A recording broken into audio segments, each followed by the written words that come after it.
Alright, so this video is to build the module 2. So the module 2 is following the module 1. The module 1 is that it's going to go to a website, typing a search string and search for the results. Module 2 is to, like in this case, so there are 3 items found. And module 2 is basically to get some properties from these 3 items. Like in this case, we're going to get their product name, which is this string. We're going to get their ID, which is this ID. And also we're going to get a hyperlink, which links to which would take us to the products page. And also we're going to get the price. Alright, so basically what it is going to do is that it's going to loop for each of the item and get the relevant information we just talked about. So this is achieved by this module 2. So we put that also as an asynchronous function. So that module 2 is going to need a collection called target selectors, which is defined again, which is defined in this sites, the sites information. So in the sites, we know that we have the parameters, and in the parameters now we have a new field called the target selectors. So basically, it is going to tell that, well, for these items, the first is that how we're gonna find. For example, we can get a product name, and how are we gonna find the product name? So, like in this case, the product name is in this hyperlink. So in this selector called A, which is a hyperlink, and it is actually in the value. It is the value of the attribute called the title. Alright, so we're going to say that, well, we want to find the product, which is the product name, and how to find it is that we're going to use this string, which can be recognized by Puppeteer, that it is going to search for a selector called A, which is a hyperlink, right, with the class name of this. And once that target selector is found, then we want to go to the attribute called the title and get the contents or the value of the title. Well, it seems that there are only 2 types of things here. The first is that we're going to get a value of an attribute. So like in this case. The other is that we're going to get the inner text or inner HTML from a selector. So that 2 different things, we're going to define that by different fields.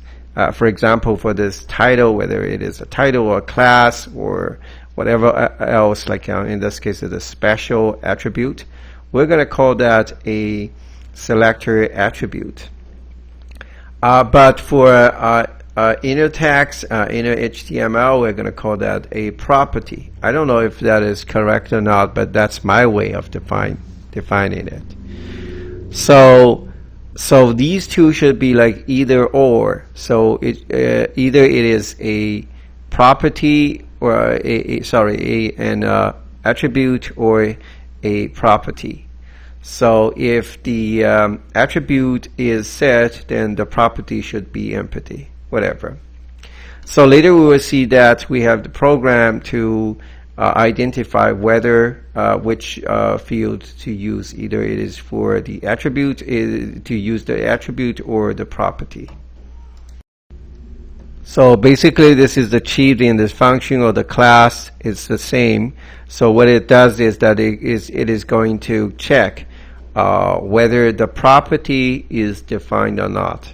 So if the property is not undefined, not null, and not of an empty string, then we're going to use that property to find the values and put that into the target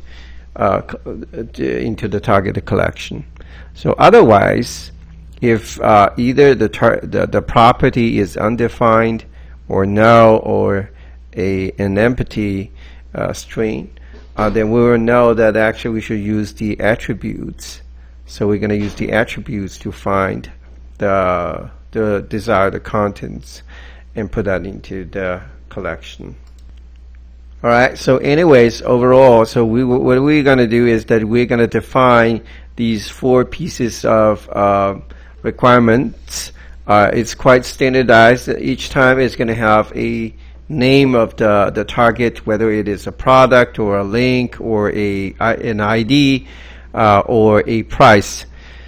Then we're gonna define how to find this selector using a string that can be recognized by Puppeteer, and then we're gonna set either the attribute or the property.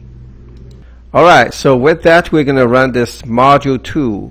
So to run this module2, actually we just use one line in the main program. So in the main program, we're going to say that we're going to require the data, and the data is going to come from the result from running this module2. And in this module2, we're going to input the target selectors, which are part of the parameters, and also we're gonna put in the page so that in the module 2 it can use the page object. All right, so in this function, what it does is that actually it is going to do a page evaluation, and it is going to use the target selectors and put that inside. The target selectors are a collection of the things that we want to have, like the product, the ID, the price, whatever. But very importantly is that for using this await function, evaluation function, we have to parse the value in this target selectors into this selection part. And to parse the target selectors inside, not only that we should point it here, we should put that into the bracket, but also we should put it here. Yeah. So I have a comment here to say to indicate how it work out. So like if we want to parse the value of this target selectors into this evaluation, we should do it like this. So we should put the variable for this module2 function. We should put that thing at the end, put it here. So that is a way to tell the programs that for this evaluation function, we should use that, and we should parse that into the evaluation part. So basically, just to simplify that, the syntax is like this. So whatever, like page dot evaluation. So eventually, so initially there was a blank. It is blank within this brackets, and we should put the target selectors inside. And we should use this to inherit the values from this target selector. So, well, it is a habit that for the same value from the variables, we're going to use the same variable name. But actually, these represent different variables in different environments, and sometimes it is confusing. So my take is that, well, actually this part, which is, because it's quite long, this is this one, is inherited from this module2 function, right? But this one and all the target selectors within this is actually inherited from the value here.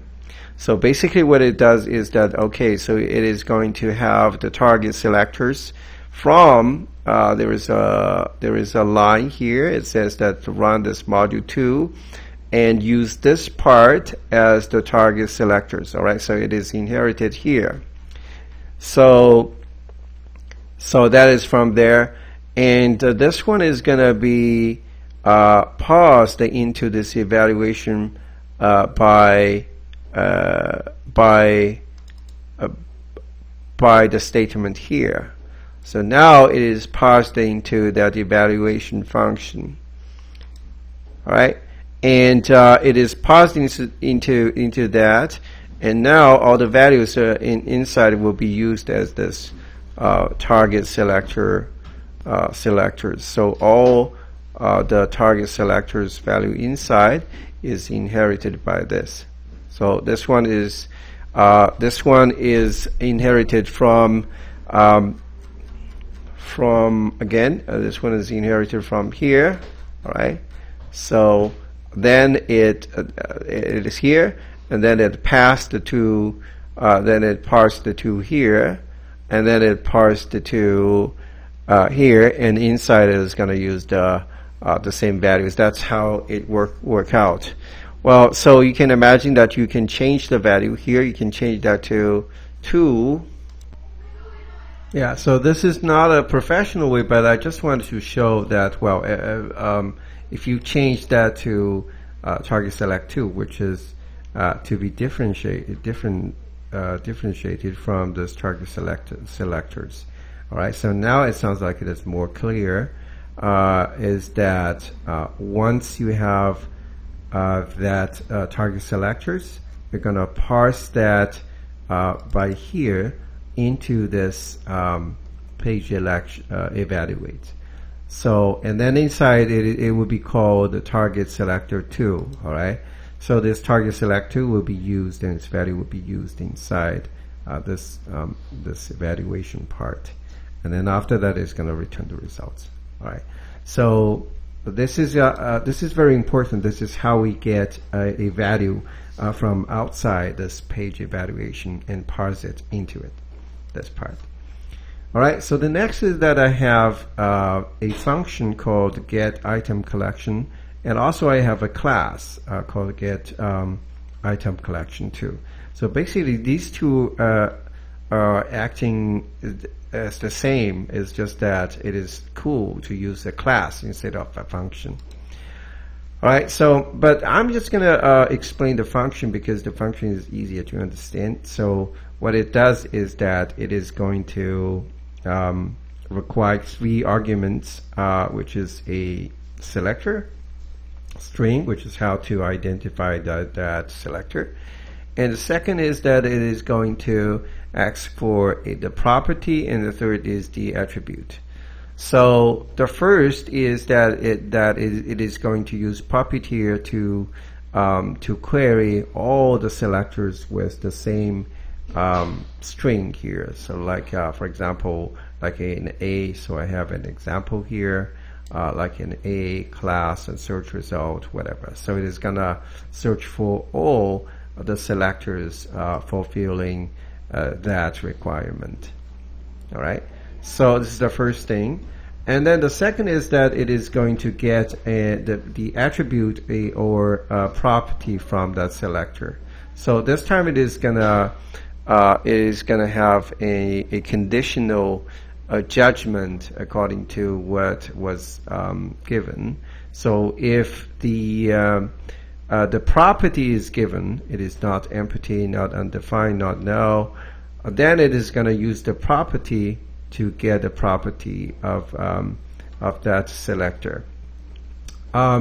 Here there are 2 things. The first is that it's going to use a map to get each of the selector's properties once at a time. The second is that this is a common way so that we can avoid using d dot whatever. So imagine that we want to use the d dot title, but we cannot do that because that title part cannot be replaced by a parameter.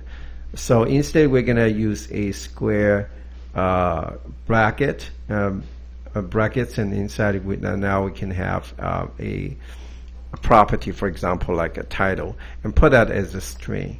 So this is the one way, one thing. The other is that if we're going to use an attribute, it is, oh, sorry. So this is particularly used for when we want to have like in a text or in a HTML, and that is the only way to get it using the using a parameter.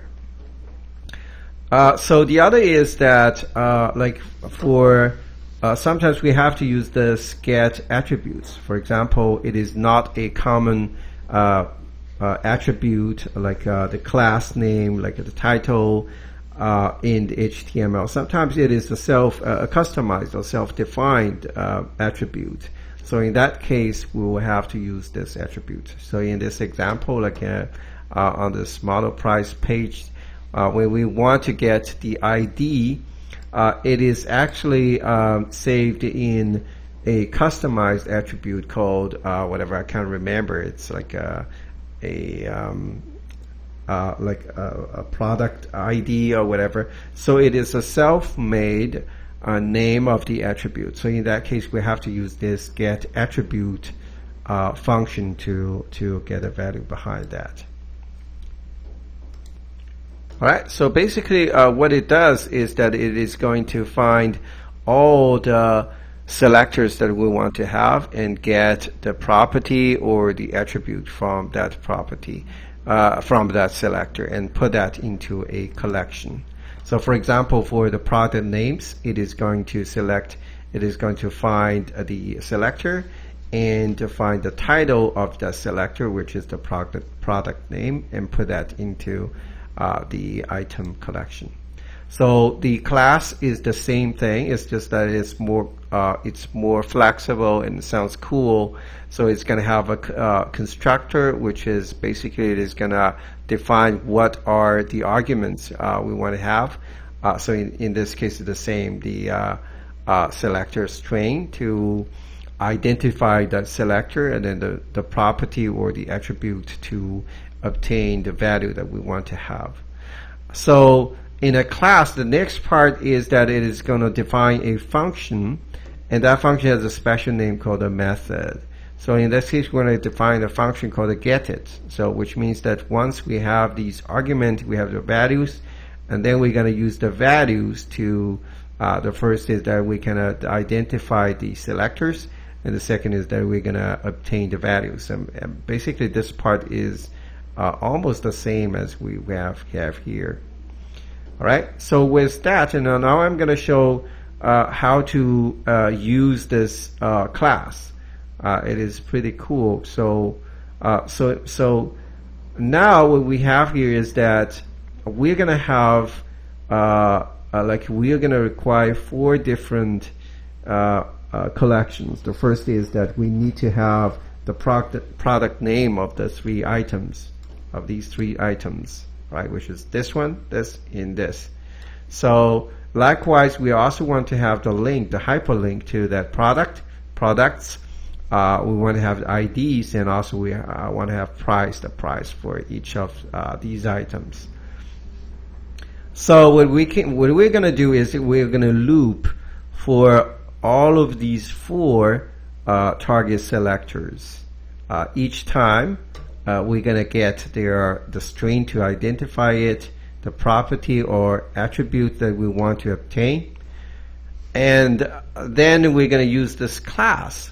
So the use of the class is that, well, first we're going to define an instance by having a new instance of this, and also we're going to define the argument. We're going to feed in the argument, which is the selector string, property, and the attribute. So now we're going to have an instance of that, and we can run this instance and run the method getIt, which is the function inside that class. And remember that we need to have a bracket there. So, and then we're gonna run this method and have the result saved in this D collection.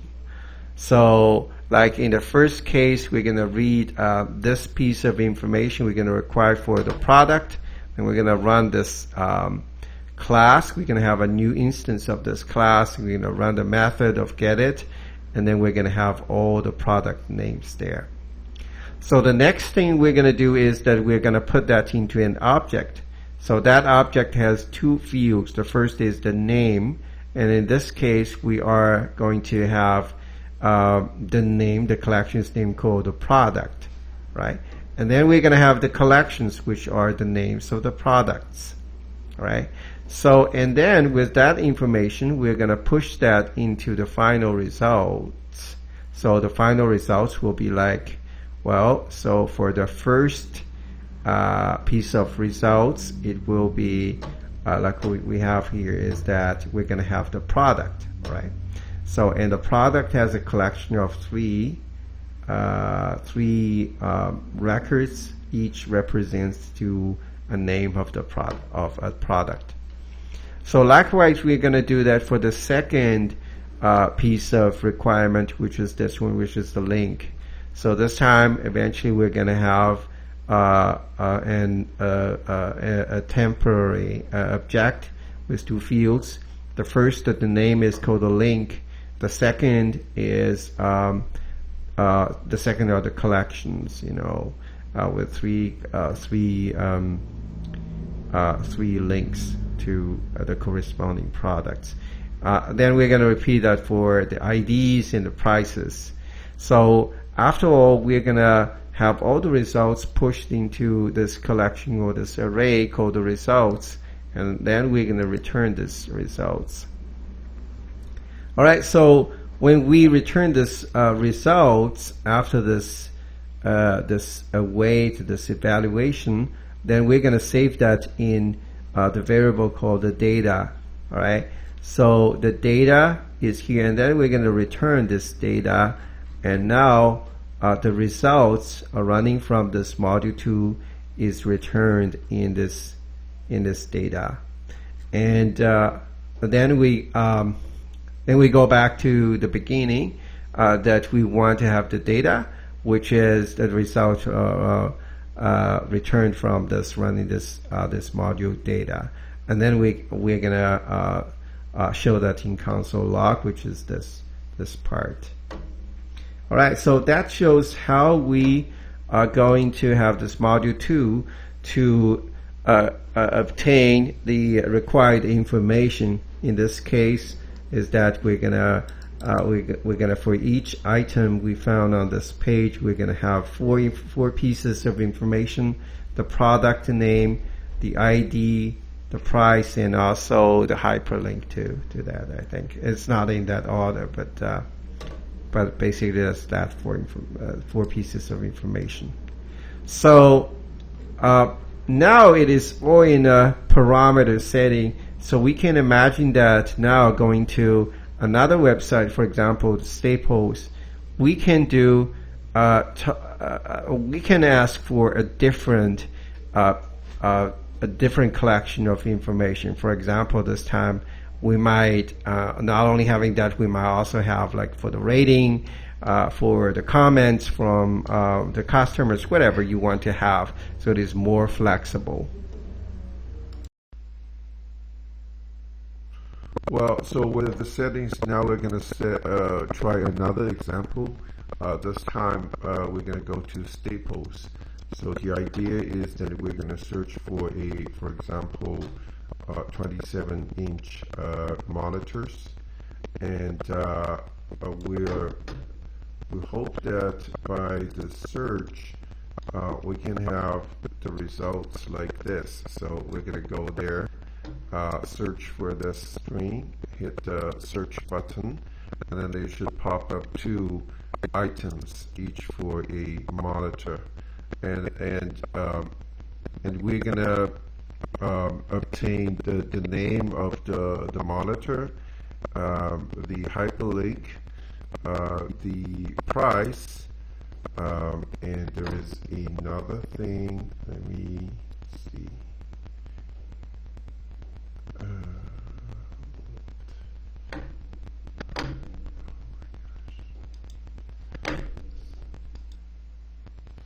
Oh, the other thing is the ID. So we're going to have these four things from the website.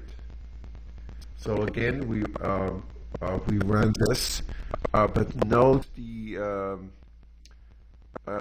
specifications of this selectors. I just want to talk about this price thing. So I tried a lot of different settings. For example, the following two are not working. But before that, I'm going to go into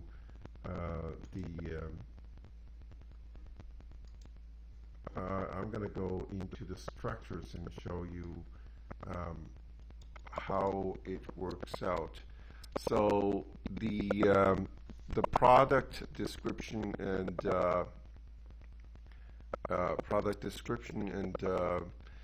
hyperlink is in this selector, which is a hyperlink, which is in a selector. So so what I did is that I'm going to search for this A, and the class is product thumbnail title. So note that this A class, the thumbnail title, so actually this class name contains multiple class names. The first one is product thumbnail title.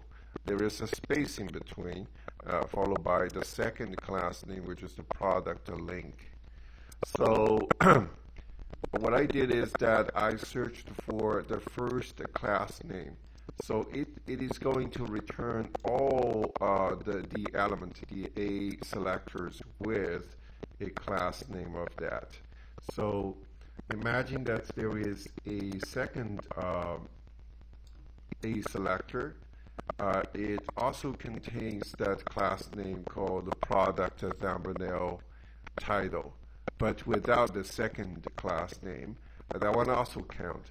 So Puppeteer is going to search for all of these selectors as long as it is a tag and it has a class name of this, and it's going to have the all of that list. And then it is, because I only specify this one, so it is going to select the first one and get the contents of that. So be careful, because when there are multiple class names, sometimes it is not gonna it is gonna identify or nail to the selectors that you want to have. It might have a wrong one. So actually, it is not a very good practice here. But anyway, and this time it is the first one, so it still gives me the right information. Well, so just following that, the correct way is to try to be complete and have all of these multiple class names. I'll show the example later. So the next is that, well, I want to show you the price part. Actually, the price is within the span. It is called the class money, pre-money.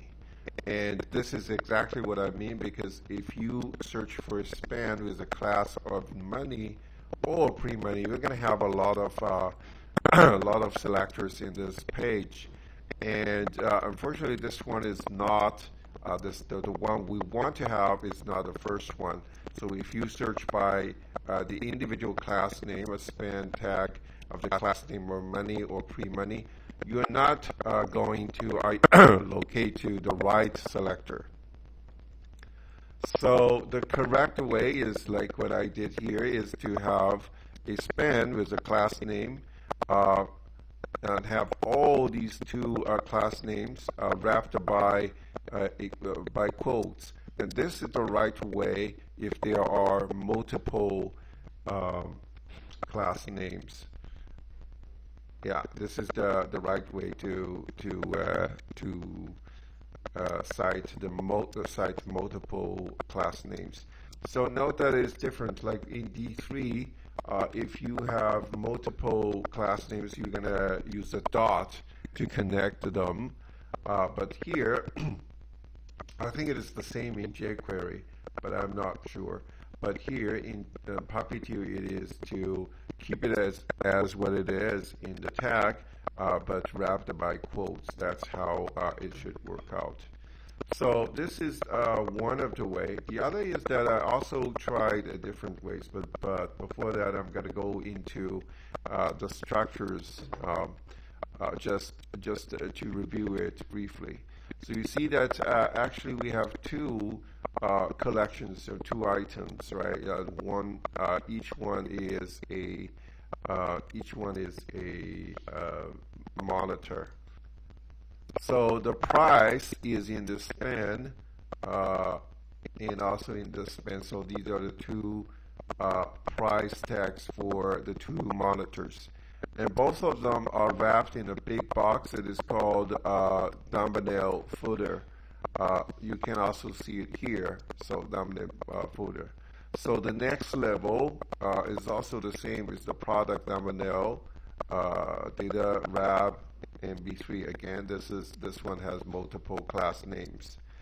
But the next level, for the next level, the class names are different. So for this one, it is product thumbnail price, and that's it. But for this one, it has another class name which is called a hide quantity break batch. Then this is going to cause a problem because when you search for that, so if you specify that, okay, so search this div and its subnode called this and the subnode called the div, and then you have a problem because if you specify that the class name is this, it is only going to search for this one but not this one with multiple class names. So it ended up that you only have one price tag. So that's basically what I did somewhere, but I didn't record it. But that's not right, right? So the other way is that if I am too general, being too general, that I have this foot. Anyway, let's just go back to see these different examples. Like for the first one, so I specify that I want to have this footer, which is this one, and then I say that go ahead and find the subnode div, like what I specified here, the div, sub div, and then go to the next level, which is another sub div, sub node, which is a div, which is to here, and then I said, okay, so to this level, then search for a sub node, which is a span. All right, so it sounds correct, but in this case, so actually there are other spans that fulfill this condition. For example, there is another div here. Inside there is a span with nothing there. So if you search for that, it is gonna identify this one. So under the foot, or one layer of div, second layer of div, and then it goes to a span. Okay, that counts as one. But then it is going to go to this one is footer, and then it's going to have one, the first layer of div, and then the second layer of div, and then a span again. All right. So this time it's going to have more spans than what we expected. So this is not the correct one. So this one is too general. So then I also tried the second one. So I said that, okay, so give me the first layer of div, the second layer of div, and then I want to have the one with the class name of this. So what happened is that it is going to search for this footer, then one layer, the first layer, the second layer, and then it's going to search for a span with a class name of free money only. So he's not going to find that. So he's going to. So the program is not going to find that because the span is actually with two class names, not only one. So it is going to report that there is nothing found, and it will report a space.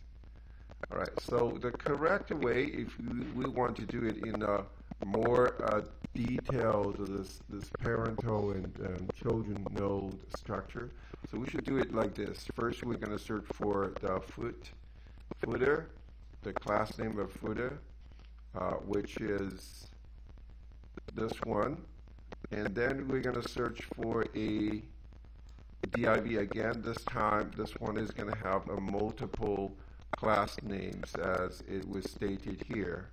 So in the code, it is like it is two class names exactly as it is in the tag, wrapped by the quotes. So, and then after that, we're going to search for the third one, and this time again, because this time it is quite straightforward, so we can save where is it? Okay, so this is the first layer, the second layer.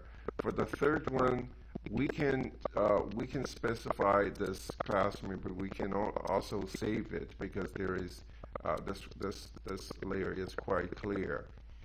All right, so we can save it. But for the fourth one, the span, we still have to specify the multiple class names at the same time. So that will locate to this tag. So if we only put one class name, then it will return nothing. If we put none of the class name, then it is not going to only obtain this span, but also it is going to have this span and another span in the following div. So there are two correct ways of doing that. The first is that very simple, just search for the span, class, and money. The other is that if we want to go to a hierarchical approach, then we should make sure that for each layer we have the right approach. Sometimes we do need to specify the class names. Alright, so basically that is showing the case of how to do it in the staple, which is another example.